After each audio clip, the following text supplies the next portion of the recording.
façon de conduire qui est totalement différente de la France. Il faut savoir qu'ici, il y a des sanctions, il y a une police qui peut être très dure, il y a des retraits de points. Simplement, il n'y a pas assez de policiers. Il n'y a pas assez de policiers. Il y a effectivement un gros problème au niveau de la conduite des Israéliens, qui pour la plupart, il faut parler clairement, disons 50%, ne savent pas conduire, oublient les règles fondamentales de la conduite, oublient qu'il faut mettre un clignotant avant de changer de fil. Liam Sibert, j'aimerais que vous preniez un petit peu la parole, parce que vous êtes entre guillemets le jeune de ce plateau, l'un des jeunes de ce plateau, et vous revenez justement d'un road trip. Vous avez fait un voyage à l'étranger, vous avez parcouru plusieurs milliers de kilomètres, et si je puis dire, sans le moindre accident. Alors qu'en Israël, vous pouvez toutes les 2 rues vous faire écraser. C'est ça.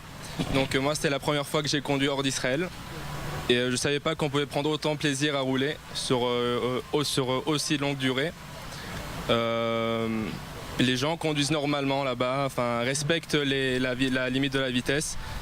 Ça devrait être comme ça aussi en Israël, mais ce n'est pas comme ça. Je ne sais pas pourquoi, je ne pense pas qu'on doit blâmer les infrastructures, parce que quand je compare les routes en Israël et en Australie et en Nouvelle-Zélande, elles sont quasiment identiques, voire même meilleures en Israël, puisqu'elles sont neuves, plus neuves que dans ces pays. Avec tout l'équipement nécessaire de protection et de voie latérale. C'est cela, oui. Donc je ne comprends pas. Comment vous l'expliquez ? Je pense que le problème est dans la mentalité israélienne, que la nervosité, vous l'avez dit, il y a une nervosité, l'envie de passer en premier sur la route. Je ne sais pas comment on dit ça en français, mais ne pas être le frayeur. Je ne sais pas comment on dit ça. Pas être le pigeon ou l'idiot qui se fait avoir. Le pigeon sur la route, voilà. C'est ça. Ils ont trop de respect pour eux-mêmes, voilà. Il y a une fierté, mais ils mettent en danger qu'un respect en fait.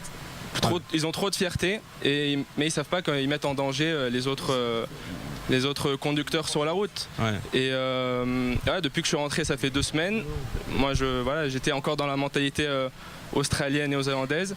Et je suis un peu choqué, j'avais oublié comment les gens conduisaient en Israël. Donc voilà. Une conduite très rock'n'roll, on va dire, pour pas dire pire. Passez le micro à côté de vous à Rudy Kalfa, parce que il y a le cas des voitures, mais il y a aussi le cas, et je le disais en ouverture, des vélos électriques. Regardez ces chiffres, très très impressionnants, où on voit le nombre d'accidents en vélo classique et en vélo électrique qui augmente d'année en année. Vous avez 8 enfants, de par vos différents mariages. Vous avez personnellement été témoin d'accidents de trottinette. Exact. Vous avez peur pour vos enfants quand ils prennent le vélo aujourd'hui ?